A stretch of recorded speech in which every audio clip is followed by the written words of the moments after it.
नाज़रीन अस्सलाम वालेकुम। मैं मोहम्मद अम्मार इस्लामी न्यूज़ में आपका इस्तकबाल करता हूँ। आइए देखते हैं आज की अहम खबर। All India Muslim personal law board की जानिब से जो प्रोटेस्ट कॉल दिया गया था बत्ती गुल का, वो बहुत कामयाब रहा।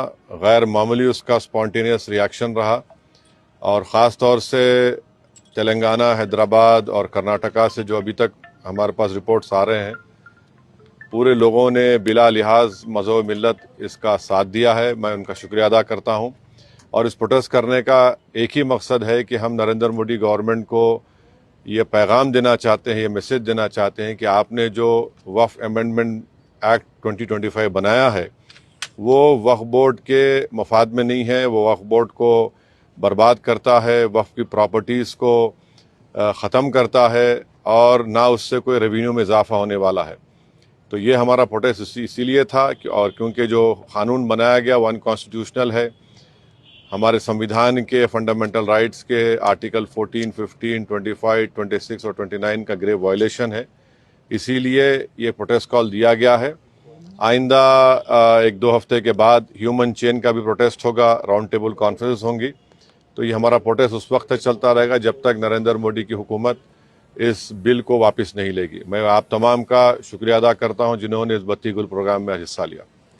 जिस तरह के बत्ती गुल कार्यक्रम या प्रोग्राम की जब बात करते हैं तो आपको क्या लगता है कि इस तरह के प्रोग्राम से क्या संदेश या क्या असर हो सकता है? नहीं, ये देखिए, ये स्पॉन्टेनियसली जनता ने 15 मिनट के लिए अपने घर की लाइट को बंद किया, अपने कमर्शियल एस्टेब्लिशमेंट्स को की लाइट को बंद किया और एक मैसेज हम देना चाह रहे हैं प्रधानमंत्री नरेंद्र मोदी को कि आपने जो कानून बनाया वो अनकॉन्स्टिट्यूशनल है, वो ब्लैक लॉ है, वो वक्फ प्रॉपर्टीज़ को बचाने के लिए नहीं, वक्फ प्रॉपर्टीज़ को बर्बाद करने के लिए। और एक ऐसा एक्ट आपने बनाया जो भारत के मुसलमानों की मस्जिदों को, कब्रस्तानों को, वक्फ की प्रॉपर्टीज़ को उनसे छीनने का एक एक्ट बनाया आपने।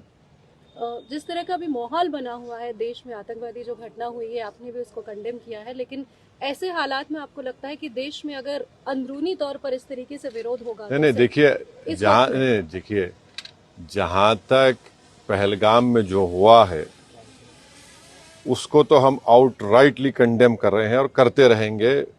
और हमने उस टेररिस्ट एक्ट को जिम्मेदार पाकिस्तान की इस्टेब्लिशमेंट, पाकिस्तान की सरकार को खड़ाया है और उन्हीं की पूरी सरपरस्ती में, उन्हीं की तायीद, उन्हीं के सपोर्ट और फाइनेंशियल सपोर्ट से, मिलिट्री ट्रेनिंग से वो आतंकवादी पाकिस्तान से बॉर्डर क्रॉस करके पहलगाम तक आए और वहाँ पर उन्होंने 26 टूरिस्ट को जान ली। और सबसे अफसोसनाक और सबसे तकलीफदेह बात यह है कि उन्होंने उनकी फैमिलीज़ के सामने ख़वातीन को, महिलाओं को, बच्चों को अलग किया और मर्द लोगों को एक जगह खड़ा करके उनका रिलीजन पूछकर, जो हिंदू थे, उनको गोली मारी। तो वो तो कंडेमनेबल है, उस पर कोई डिस्कशन होने की ज़रूरत भी नहीं है। जहाँ तक हमारा ये प्रोटेस्ट है इस कानून के ख़िलाफ़, वो तो एक ऑनगोइंग प्रोटेस्ट था और आपको मालूम होगा कि all India Muslim personal law board ने उस टेररिस्ट एक्ट को कंडेम किया और क़रीब 3 दिन तक हमने अपने प्रोटेस्ट को रोक के रखा। तो ये पहले से तयशुदा प्रोग्राम है। जहाँ तक देश की अखंडता, देश की इंटीग्रिटी की बात आएगी, उसमें तो कोई कॉम्प्रोमाइज़ नहीं हो सकता। सर, आज की सबसे बड़ी खबर caste census, national caste census, इस पे आपका क्या कहना है? आपने धन्यवाद भी दिया है, एक तरफ क्रेडिट लेने की बात हो रही है, एक तरफ बीजेपी कह रही है कि तो मैं आपसे रिक्वेस्ट करूँ, कल सुबह बात करेंगे ना, अपन आराम से बात करेंगे। ठीक है सर, आपका रोड मैप क्या रहेगा आगे के लिए? अब जो all India Muslim personal law board का प्रोग्राम है कि नेक्स्ट मंथ मई में ऐसे ही एक टाइम पर दिन में एक ह्यूमन चेन बनाई जाएगी इस वक्फ अमेंडमेंट एक्ट के खिलाफ और फिर राउंड टेबल कॉन्फ्रेंसेस भी होंगी।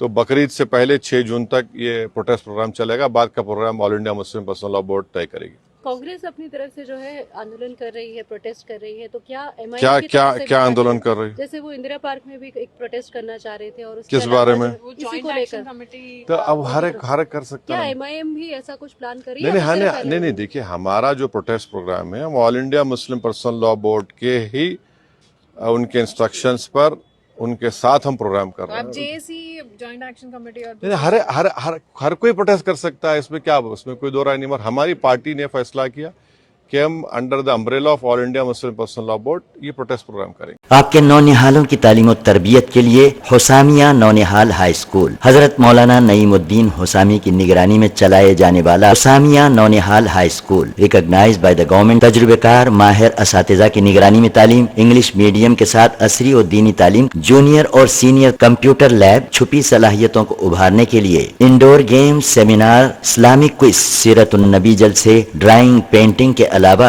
एक्सकर्शन, पीटी वगैरह का एहतमाम। दाखिलों का आगाज हो चुका है। मुलाकात करें correspondent Mohammed Zaeemuddin Husami, Husamia Naunihal high school, Yakutpura, Hyderabad.